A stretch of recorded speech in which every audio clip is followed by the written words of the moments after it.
Welcome to the CanMed Coffee Talk podcast, where we talk with the leading minds in cannabis science, medicine, cultivation, and safety testing.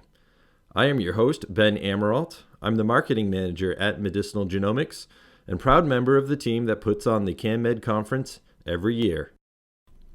Head over to canmedevents.com now to learn all about our CanMed 2021 event that will take place September 29th through October 1st at the Pasadena Convention Center in Pasadena, California. And if you're listening to this podcast the day that it comes out, that's Wednesday, July 7th, then today is the last day that you can purchase your full conference pass at our early bird rate. That's a $300 savings off the full price of that ticket. So go over to canmedevents.com right now and get your ticket so you'll be all set to join us in Pasadena this fall.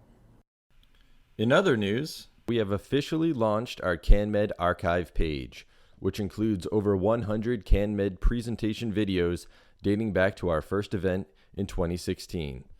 The CanMed archive is a free, searchable video library covering a range of topics related to cannabis science, medicine, cultivation, and safety testing.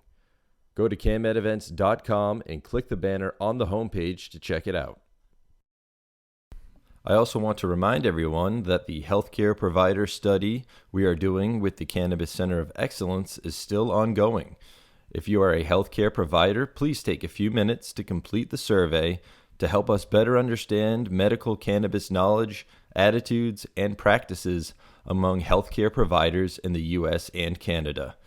As an added incentive, one lucky participant will win a CanMed 2021 practicum and full conference ticket. The link to access that survey is in the show description. All right, this episode's guest needs no introduction. Kevin McKernan of Medicinal Genomics is back to talk about psilocybin and the mushrooms that create it. Kevin and the team at MGC have published a highly contiguous reference genome for Psilocybe cubensis, which some listeners may know is the species of mushroom often referred to as the magic mushroom. Kevin and the team have also sequenced several different mushroom strains to try and better understand the genes of interest and pathways responsible for psilocybin production. If you're new to psilocybin and mushrooms, don't worry. We cover the basics as well as new findings in our conversation, including potential therapeutic applications for psilocybin, what is fueling the rapidly growing interest in psilocybin, psilocybin's path towards legalization, other psychoactive compounds found in mushrooms, how mushrooms are cultivated and bred, and what that means for applying genomics, the discovery that there is more than one way mushrooms synthesize psilocybin, and more. Before we get to my conversation with Kevin, I'd like to thank this episode's sponsor, the New Scientist magazine, and their upcoming campaign titled The Future of Psychedelic Medicine. The Future of Psychedelic Medicine campaign highlights the R&D and innovations currently taking place within the psychedelic space to raise awareness for how psychedelic medicine could transform mental health treatment. The campaign also aims to highlight the potential psychedelic medicine has to help with a range of mental health conditions, including depression, addiction, anxiety, PTSD, abuse disorders, OCD, and address the stigma surrounding this type of treatment. Read the Future of Psychedelic Medicine campaign on July 22nd in the New Scientist magazine and on healthawareness.co.uk. Okay, and without any further ado, please enjoy my conversation with Kevin McKernan.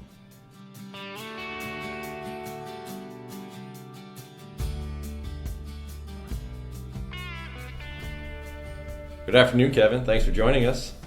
Thanks for having me. I know it's really odd to have such an outsider on your podcast. Well, it's funny you say that. You were the first guest on the podcast, and now you are the first repeat guest on the podcast. So congratulations on making history. Yeah. Yet again. I try hard. Speaking of making history, you recently published a highly contiguous reference genome for the Psilocybe cubensis? Is that the way I think so. I used to say that as well, but the way I've heard people who are more familiar with the space than I am is they call it Psilocybe. But I used to call it Psilocybe as well because psilocybin is probably what you've heard of. That's the compound it makes. Right. Okay. So Yes. that's good. I wanted to lay some groundwork here in terms of terms for people who might not be as familiar here. So Psilocybe is the genus of mushroom, Yes. correct? And then Psilocybe cubensis is a species of mushroom that's typically referred to as the magic mushroom Yes. that produces psilocybin, which is the psychoactive compound that makes you trip. Yes, and now to make things more confusing, there's also this compound called psilocin. Okay. So now you can trip over that one too. Yeah, that was gonna.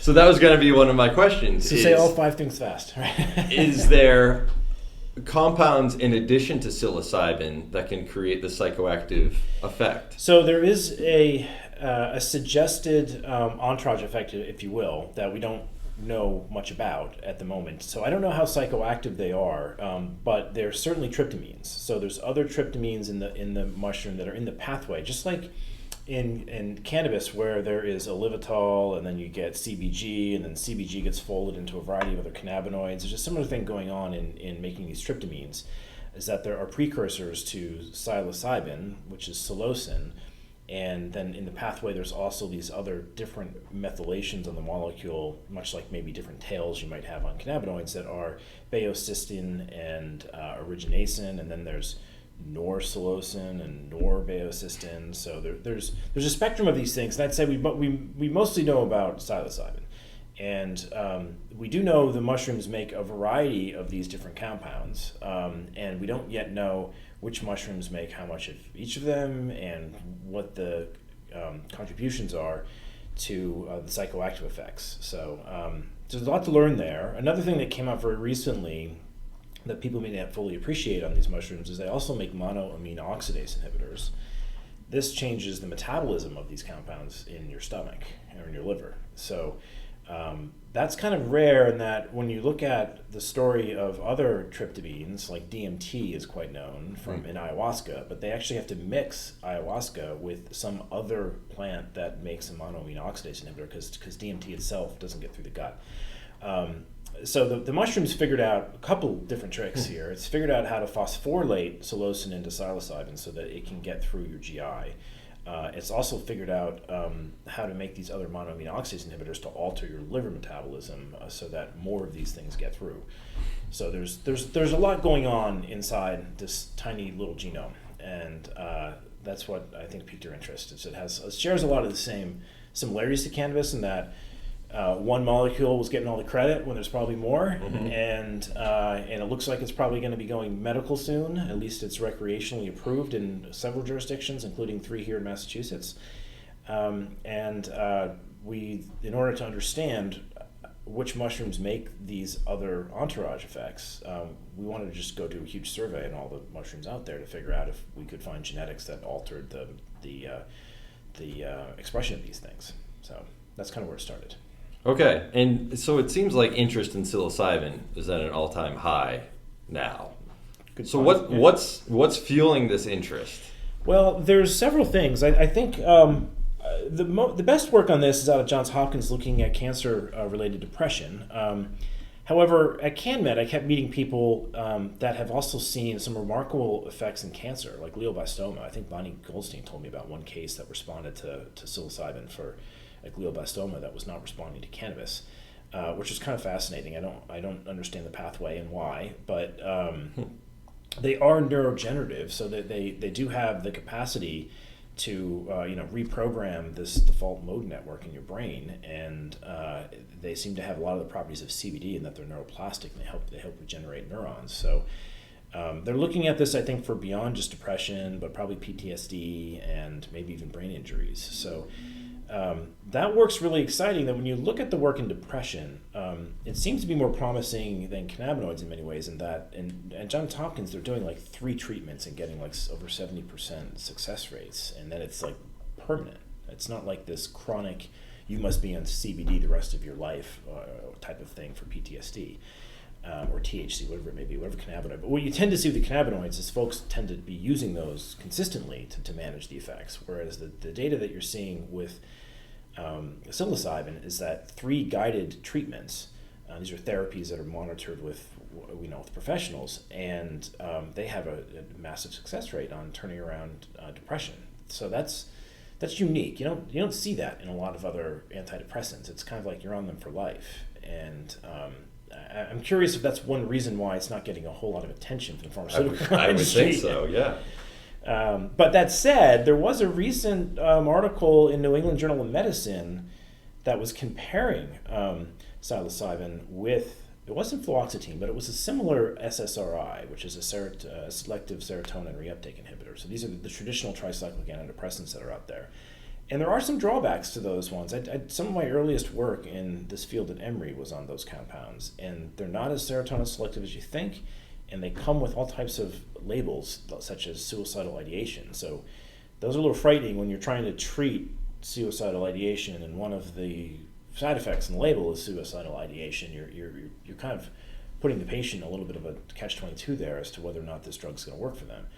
So that I'm not seeing that with psilocybin. Granted, it's early. We don't have really these randomized controlled trials that might find that, but there is certainly a lot of I think human population use of these things. At least like cannabis, we have hundreds, if not thousands, of years of human experience dosing with these things. That the toxicology on this is understood. They're not toxic.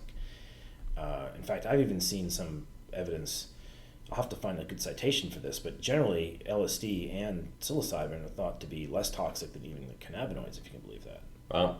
Like there's just not overdoses with these things. You might do stupid things on them, right, but they're not chemically toxic.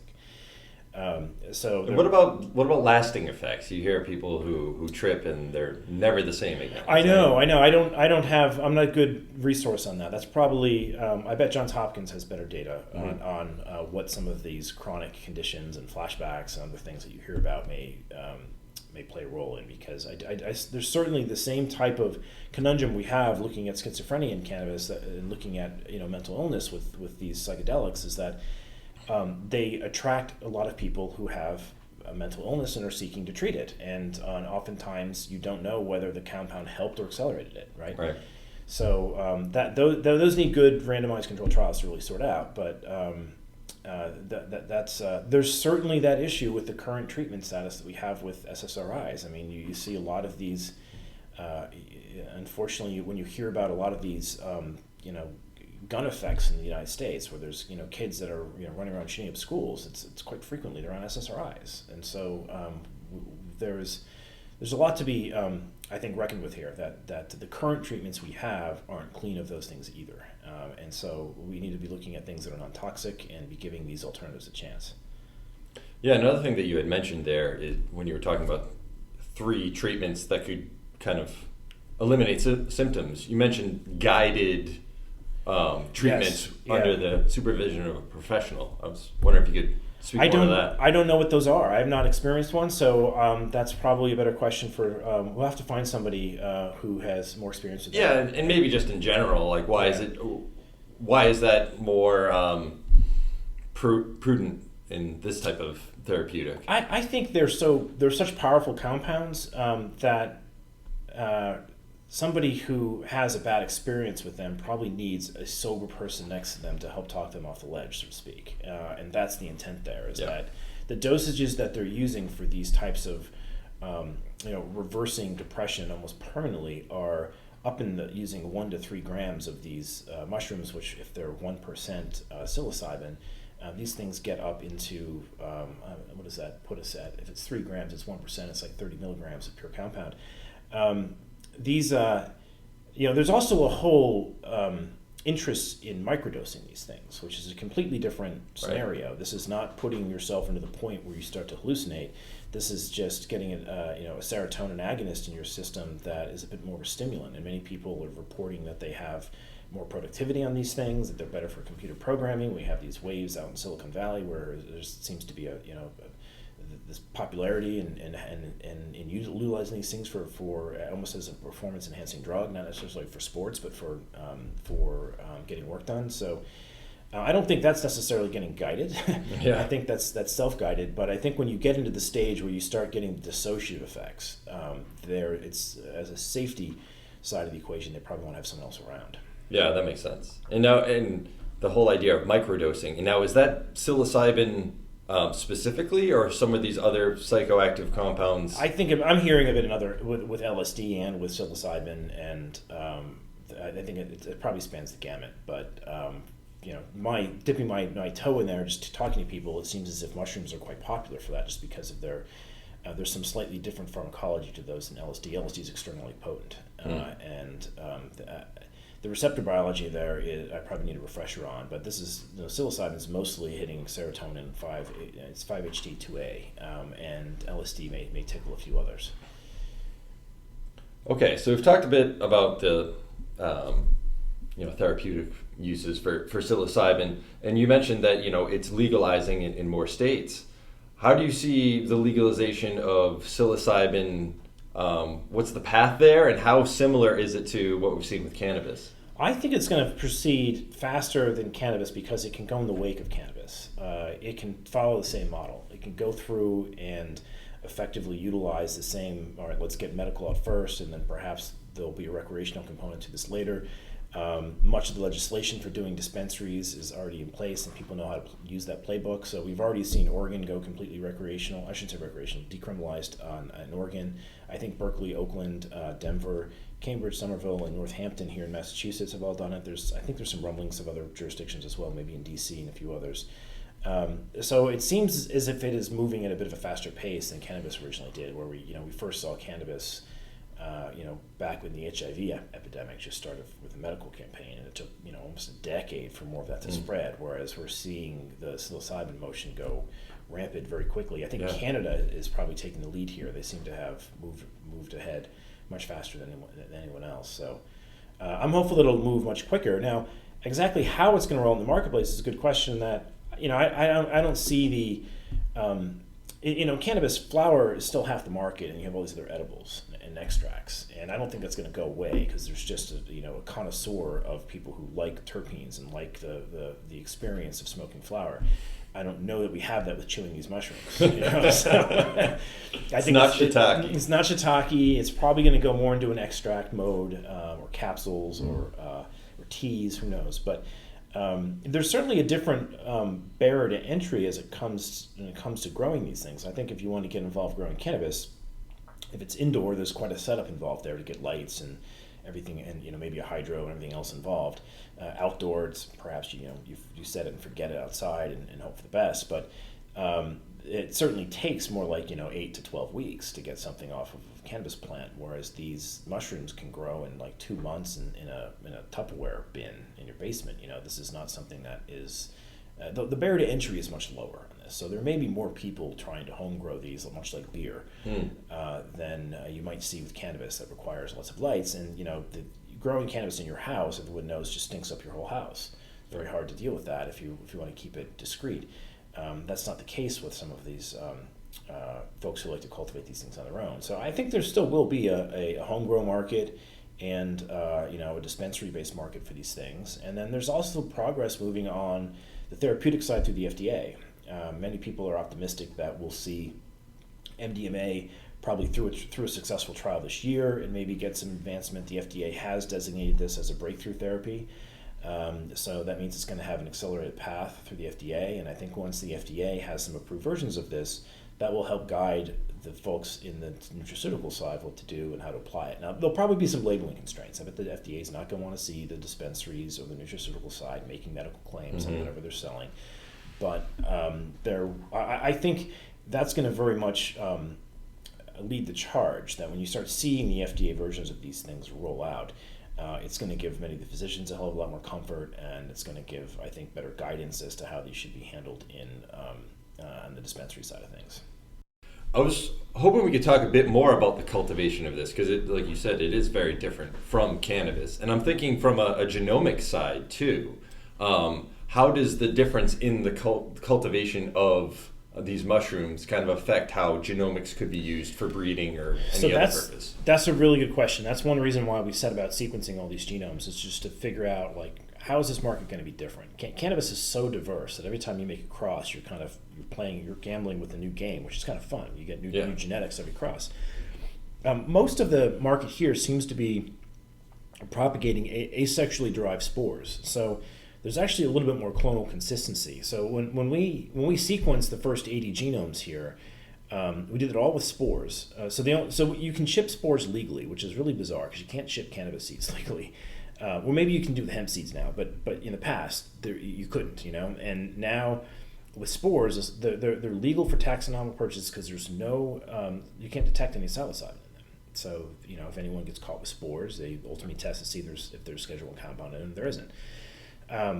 So I've heard from some people, though this isn't a legal opinion, so don't bank on this, but I've heard from some people that you can actually culture them with minimal mediums. They don't express any psilocybin if you want to do some mycology stuff. But for our purposes, we don't need to. We can get enough DNA out of spores and sequence their whole genome from them. So typically what happens is people will get spores from either a spore print or from a syringe where they'll put the spores in some kind of liquid media, so they're in a 10 ml syringe. And then they'll inject that into a sterilized bag of grains, because these things love to grow in grains. And that has to be a very, very pure injection. If there's any bacteria around, the bacteria, like we experienced doing all this plating and stuff with on the cannabis microbial detection front, if there's any bacteria around, it doubles every 30 minutes, and the mold can take a month to grow. So the bacteria can take over the thing and destroy it. But the goal is to get a spawn bag that is grown with mycelium from this thing, from the spores, and that takes maybe a month. And then once that's done, you immerse that grain that's got a full mycelium grown throughout it. You dunk it in water for 24 hours to simulate a rainstorm, pull it out, and put it in a humidity chamber for, in a few weeks, you have lots of mushrooms. So I think the key aspects are making sure that there is absolutely clean spores going in, and that's one thing we did notice. We did use some of our PCR tools that we have here to look for total aerobic count inside of these things, and we saw many of the different spores that were provided had high levels of TAC, and those tended to have, they gave us more sequencing. I don't know how well they grow, but I've heard from people that growing those can be complicated if there's any bacteria around. But we can gauge which ones that we can get clean genomes from just up front by looking at how much bacterial to fungal DNA is around. And by looking at that ratio, we can say, okay, this one's got a lot more fungal DNA than bacterial DNA. Use that one for sequencing. This one's got too much bacteria. Don't sequence it or you'll get a metagenome. But that was probably in 20 to 30% of the spores that we collected, we threw out, or when we sequenced it, we realized that they were dirty, and they gave us dirtier results. So now, would that be a beneficial upfront screening tool for whether or not you were going to try? It might be, yeah. It might be. I would imagine as you scale this up, a lot of people are growing these in compartmentalized boxes for that reason, because if they get a bacterial contaminant, they don't want it to go everywhere, and so they break them up into small bins. But even so, how they're getting those spores, I would imagine to scale this up, the syringes probably don't scale. They probably have to put the syringes into some type of liquid culture and grow a huge culture and then spread that everywhere. But you would want to monitor that large culture to make sure that there's no bacterial contamination in there. There are some folks who are a little concerned about putting antibiotics in the mix too, because the antibiotics can sometimes slow down the growth of the mycelium, and at the same time they don't want it to get absorbed into the mushrooms. And then people start eating gentamicin labeled mushrooms. So they're trying to do this without adding any antibiotics, which is it means you probably have to be very very sterile in the process, and maybe even monitor for bacterial load throughout the process. You brought up an interesting point in the genomics of this, which is this works really well in cubensis, but cubensis isn't the only species that makes these things. There's about 200 different mushrooms that make psilocybin. There's even one that infects cicadas that makes them hypersexual and spread the spores every 16 years. So it's called Massapora, which is a really interesting one. It infects the cicada and then starts making psilocybin inside the cicada so that it goes crazy and ends up getting bisexual and hypersexual and starts spreading its spores everywhere in sort of like an orgy fashion. Wow. That one's a really bizarre genome. It's 600 megabases, which is much larger than the 45 megabase genomes we see with cubensis. But what we're trying to look at by sequencing outside of the cubensis species is to see, do they all make psilocybin in the same way? There's been some great work out there by Jason Slott's lab and Reynolds and Frick and Hofmeister. These are all folks who have published in this area that have noticed that a lot of the psilocybin synthesis genes are all clustered together. They're all in this tight little 20 kb region in the genome, and that seems to horizontally transfer to other mushrooms. There's also been some evidence that they're not always clustered together in some of these other mushrooms, that the pathway is a little bit more separated, and we don't know why. But they're also diverged enough from a sequencing standpoint that the primers that we use in the cubensis front probably aren't going to work really well when you go into tamponensis or when you go into azuricens or mexicana. These are all these other types of mushrooms that make, they're all psilocybe, and there's a couple that are even outside of psilocybe that make psilocybin, but they are from a sequence standpoint, they're diverged enough that the primers we use to target these genes in the cubensis are probably not going to work on those. So that's different than the cannabis front. The cannabis front, we can pretty much, although it's very polymorphic, we can make primers that hit THC and CBD and these genes pretty readily. Once we have a good map of like 40 or 50 genomes, we can target that throughout the population without tripping over too many of the differences. But the differences that we're seeing even amongst the cubensis lines is probably a variant every 150 bases. What we see in the hemp front is you get about a variant every 50 bases if you compare it to something like Jamaican lion. It's probably about every 100 bases when you compare it amongst drug-type cultivars, like all type 1s. So there's more polymorphism, it's more repetitive in the cannabis front, but the genes that are responsible for making cannabinoids are really conserved. Whereas you get into the psilocybe front, and it is not just stuck into cannabis sativa that makes it. You see this like psilocybe, multiple different species of psilocybe that actually make this, and so they're much more diverged than what we see in cannabis, which means the genomics in many ways is more complicated, but the propagation of it is much more simple. There aren't people doing these crosses, not yet. It can be done, but most people are just asexually reproducing these spores. And then when they see one particular mushroom that produces a really like large mushroom cap, they grab spores from those and try and repeat the process because maybe there's a mutation in that one that means it produces a lot more yield. That's kind of how the game is going now, but there isn't this like, I'm not seeing a lot of people take different mushrooms and cross them very much to try and get new varietals. That seems to be probably only very few people in the world that know how to do it. Right. And so it's not, most people are just hoping for mutations inside the batch that they have and then try to propagate those. So it's a different game, but I think genomics is going to play a role. We're already seeing some benefits in that we're finding variants that are in the pathway that we think are responsible for certain cultivars or strains, I should say, having... and there's the complicated word. It is a strain in this. Strain is appropriate. Strain is appropriate. Okay. Yes. All right. Yeah. Not cultivars and varietals. They don't think are yet appropriate because the varietals kind of imply you've stabilized the genetics, and no one's doing that yet. What is kind of interesting about them is if you read about how people do cross them, is they put different things down on plates and grow. Yeah, and maybe we can back up for a second here because I'm not sure I fully understand it. So. Explain how a mushroom does reproduce asexually first. It's got two life cycles. One life cycle is when it makes a fruiting body, it's making a cap, like the mushroom that you see, and those are asexually reproduced spores. However, there's a part of the life cycle where these things form clamps. So when two mycelium grow into each other from two genetically unique mushrooms, and the mycelium of the same species. Mycelium is essentially it's like the root system. It's like the root system, yeah. Okay. So these things, if they have compatible mating types, which is and it's something that we have not yet identified, we have some hunches as to where in the genome the mating type is, but this is kind of like in cannabis, there's an X and Y chromosome. Well, in fungi, they have mating types which aren't limited. There could be a much bigger spectrum of gender, if you will. Right? So you can have more than just A versus B mating types. Some fungi have thousands of mating types. If they're compatible mating types, they'll form a clamp connection, which is two mycelium that kind of like it's kind of like a USB port coming together, and they can trade a nuclei. And when they do that, you end up with a new part of the mycelium, which is dikaryotic. It has two nuclei in it, which are now two different genomes together. And then there can be a stage of its life cycle where those things go through meiosis and they exchange. Most people aren't doing that. They're not taking two different things, putting them together, and using a microscope to find if they make clamp connections. When they don't have compatible mating types, they usually will grow and then they'll be like, you can almost see a visual barrier between the colonies. Like they Wow. won't grow into each other. It's the mating types are usually pheromones, and the pheromones are usually, if they're compatible pheromones, then they'll grow into each other and you'll get clamps and clamp connections. And if they're not, they'll kind of grow and there'll be like a colony exclusion zone there where they don't actually DMZ. little DMZ where they don't touch.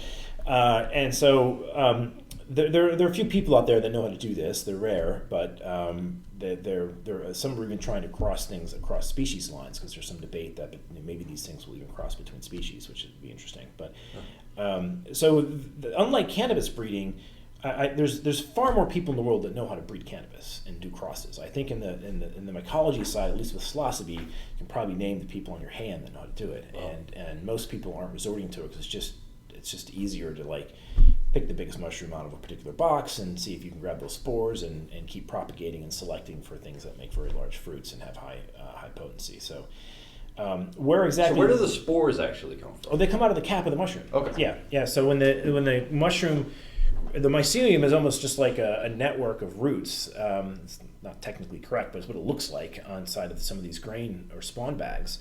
And then once you heavily soak it and wet it, that's a trigger that, hey, we've got enough water content here, start making fruiting bodies, and they pop out mushrooms. And then when the cap unfolds, those gills that are in the cap just dump spores. I see. And that's something that is that people can collect, and they can either put those into culture and solution, or just collect them on a piece of tin foil, and you get like a spore print on tin foil, and they can store that, and then inoculate something with that later. That's something we set out to do, is to see what was the diversity. If you collect, we're not sequencing a single spore when we do this, we're sequencing collections of spores. So initially we were worried that when you did that you might have so much genetic variation it'd be a mess, but it turns out you can do it, and it's not too messy, and you can sequence the genomes and assemble them and count the variants that you see. Yeah. So are the spores that the cap produces, are they clonally identical, or? They should be haploid, and they should be not 100% identical in that they should represent two different copies of the diploid parent genome. So there is a stage where the diploid genome starts making haploid copies, and so you get a good representation when you do a spore prep of both the mother and the father, if you will, in the original diploid dikaryotic genome. It goes through this weird stage. I'll have to point you to a video because it's unlike anything you've seen in like mammalian genetics or plant genetics. They have these two different life cycles of asexual and meiotic reproduction. Okay. But there's a video that we have here we can link to this podcast that kind of walks people through this. But when you do sequence a whole collection of them, you end up getting enough haploid copies from the mother, enough haploid copies from the father, if you will, that you can effectively see both versions of the genome. There probably are some unique mutations on any given spore level, but we probably can't see those types of that level of resolution of the mutations unless we sequence really, really deeply, because we're collecting like a million spores at once. So we get kind of an average picture of what the diploid genome looked like when we sequence a collection of spores. But we're not going to see those like tiny mutations that might make each spore itself individually unique. Just because they're so small, and it would be kind of there's just such a small number of them. Yeah, there's like in any spore prep we might be peppering 1 million of them, and if every one of those had one unique mutation in them, they'd be drowned out because they'd be 1 in a million. But the real true differences in the parental lines that make them different, well, those are going to be 50-50 in all the reads that we see, and so we can call those. But the actual really rare events we're not going to see. But you said there's two different types of reproduction, right? There's asexual as well. Yes, there's asexual, which is what comes out of the spore generation from the fruiting bodies. But there's another stage that goes through meiosis after these things have formed a clamp junction. You have two nuclei there together. Eventually, those nuclei fuse, and then you go through a meiotic stage where they split again, and that's where you can get some of the genetic recombination. Very few people are collecting spores at that stage. They're collecting the ones out of that are really easy to get, and so.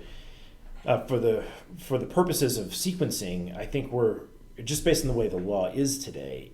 You can legally sequence the spores. You can't legally go sequence the other stuff. So we don't know what that does at the moment. We've seen some models of what it does, but the spores are the one thing that don't have tissue, don't express any of the compound, and so those things are legal for taxonomic purposes, and genomics is like the ultimate taxonomic classifier. So we're good on handling the spores that come out of the fruiting bodies, but it's unclear if we're ever going to be able to, until it legalizes more, whether we can go and investigate some of the questions that you're asking.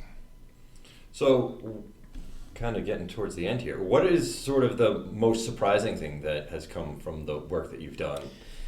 I think what's stunned me about it is the work that's coming out in the SARS-CoV-2 space, where they're seeing these drugs, not exactly psilocybin, but fluoxetine in particular, is very promising for shutting down the virus replication. That was a shocker to me. I didn't even know about that until I read or saw Peter McCullough's work on that. But people who are on tricyclics are less likely to get infected with SARS. So there's a whole pathway in the ACE2 receptor. When you're expressing ACE2, it co-expresses dopa decarboxylase, which is involved in the serotonin pathway. And so they're finding serotonin, giving people serotonin agonists or serotonin selective reuptake inhibitors, which accomplish very similar ends, is fighting off the virus. I had no idea these things play a role there. So there's a whole focus in the field on antidepressants, which is great. But if they're antiviral to some extent, at least viruses that are coming in through ACE2, that's a whole other interesting side of this story. So that was kind of exciting to read about. What we're finding on the genomics front is that the pathway that makes these compounds is far more complicated than initially hypothesized. It was initially thought that there's this 120 kb cassette that was horizontally transferred everywhere. We can now see when we start sequencing outside of cubensis that's not the same. The genes aren't clustered; they're scattered throughout the genomes, and they're very different. So we already have a really nice picture of variants in all of these genes across 80 different cubensis genomes, including outside of cubensis in Azuricens and in Tamponensis and in Galandois. That we're now starting to see other ways these mushrooms have figured out how to make these things. So there's an argument for convergent evolution going on simultaneously to this horizontal gene transfer. And that's going to be interesting because some of the other non-cubensis species, like Azuricens, are reportedly make more psilocybin than cubensis. They're just really hard to find. They're mostly in the Pacific Northwest. I think Paul Stamets is the person who figured that out or found those. And we don't sequence those very much, and you don't see them much in the underground markets for growing, although people do sell the spores. The fact that they're making psilocybin in a kind of a unique way is very interesting to us, because that might help guide, all right, what properties that those mushrooms have can we breed into the more commercial lines? Because mostly people, for commercial purposes, are growing cubensis and maybe 5 or 6 of those strains. It's mostly B+, Golden Teacher, Penis Envy, another enlightening name we have in the mushroom space. You think cannabis strain names are bad? We can get into the mushroom space, right? Those are really probably the 3, maybe the albinos as well, or maybe 4, the most commonly used because they grow very large fruits. But size isn't everything, sadly to use that pun, because some of the smaller ones are more concentrated in the compound. So there might be a way to intercross those or learn what we can learn from Azuricens to get the production up on the other ones. Likewise, there are some that are named baeocystin, which I assume is because they make more of that one compound. So now that we have this pathway mapped out, we can begin to look at the variation we see between all these different types of mushrooms to try to custom breed them in one direction or another. Or there's already people doing work on cloning these things into yeast and getting beer to make it, right? So right. That might be the ultimate way to make some of the more rare versions of these things, right? Just like in cannabis, we're not seeing people wanting to clone CBD into yeast. I mean, they do it as a control, but you can get CBD really cheaply grown outdoors. But CBDV and maybe Seth Crawford has that one nailed. But some of these really rare esoteric cannabinoids that we don't yet know how to breed into the plant, people will probably be very successful brewing those. I think that might be the case with some of these compounds out of the cubensis as well, that some of the rare ones get shuttled into yeast, and since it's fungi to fungi, that transfer will probably happen really readily. But maybe the more popular ones you want to breed for mushrooms that just grow very productively, and that might beat the yeast out. So that's it's been a really fun project, and I have to give actually credit, speaking of Seth Crawford, their team actually helped us get that first reference out. So they played a pivotal role in getting some of the sequencing done. And since then, we've now tacked on another 80 genomes against that reference using Illumina sequencing, and that's giving us a really nice perspective on every variant in the pathway that might be playing a role in how these genes are behaving. So it's really an exciting time for the field, because suddenly there's like this mountain of data to comb through, and we can't comb through it all ourselves, so we've been putting a lot of it into NCBI, and you'll see another preprint. Our first paper on the reference is out, published, and peer-reviewed, and we're now just submitting another one that has another 80 genomes that we're playing with to kind of paint a picture of how complicated this particular pathway is. What's next? After that, I don't know. I think after that we have to reach out to the field a little bit more and find out, okay, what are the real pain points? What does the market actually need? It's such an early market that we don't know where to move with this data. I think what might be next is understanding which variants in each of these genes are connected to the chemotypes. Right? We can't do the chemotypes here, so we have to partner with people. If there's people out there that are really good at chemotyping these things, we want that DNA to sequence it so we can correlate what variants we're finding that might predict what chemotype you're getting. That's probably the next phase. So we've got to team up with people who do that. There's an equivalent of a cannabis cup I heard out in Oakland that may be able to help out there. So we're probably got to reach out to some of those folks and say, hey, whatever you're chemotyping, if it's one of these oddballs that makes a really different compound or makes a lot of one particular compound, let's get it sequenced, pop it onto the map. There will be a version of Canopedia that we're going to fork into being a phylogenetic tree or mycelium, if you will, that will kind of display these things that we're working on. So we'll have some of the same functionality there, so that people can get their stuff sequenced with us, get it compared, get lists of variants. People can start tracking these things to see if they're predicting the patterns that they're seeing on the chemotype front. So all of that is soon to come, needs to be built. Well, excellent. It's very exciting. A lot of work to be done. Before I let you go, is there any social media or websites that you want to plug to make sure that people can keep up with you? Well, obviously, Medicinal Genomics has a lot of what we're doing. You can follow us on either Facebook, Instagram, Twitter. I'm occasionally on LinkedIn, but those are the areas that we've been posting a lot of this content on.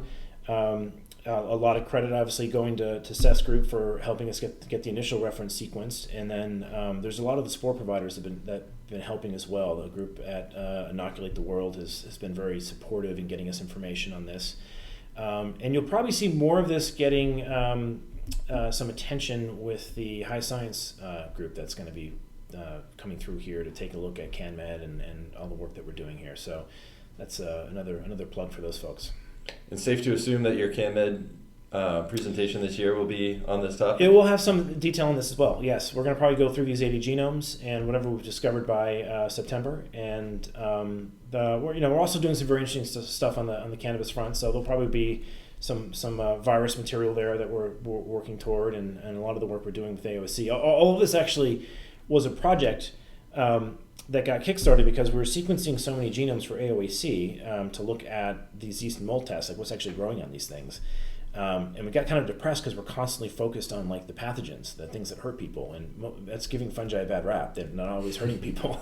So we said, why don't we throw on the same Illumina runs some of these things that help people, just so we're not always running out there yelling, chicken littling the field with dangerous pathogens. The world needs to remember that actually a lot of these fungi are beneficial, and particularly for growing cannabis, getting the root systems like interacting with some of these things is really important. So just to spice it up a little bit, we wanted to make sure we weren't out there being chicken little on fungi, and that there's fungi in the same runs that were quite beneficial. So these ended up being fillers for Illumina runs, and so you'll see CanMed. We will be equal opportunity in fungi. We'll show the bad ones and the good ones.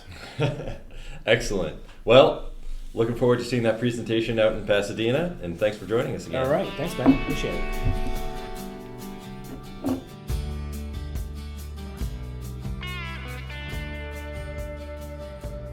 I hope you enjoyed my conversation with Kevin McKernan.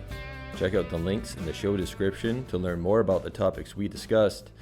And thanks again to our sponsor, the Future of Psychedelic Medicine campaign, which you can read July 22nd in the New Scientist magazine and on healthawareness.co.uk.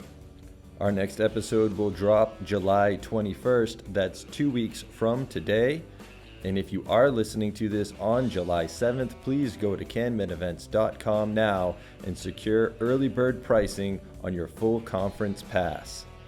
The prices only go up from here, so don't miss this chance to secure your CanMed ticket at a great price. Follow us on social media. We're on Facebook, Instagram, LinkedIn, and Twitter. And if you're listening to us on your podcast app, please rate and subscribe. We always appreciate it. All right, until next time, please stay safe, stay healthy, and come back for the next CanMed Coffee Talk.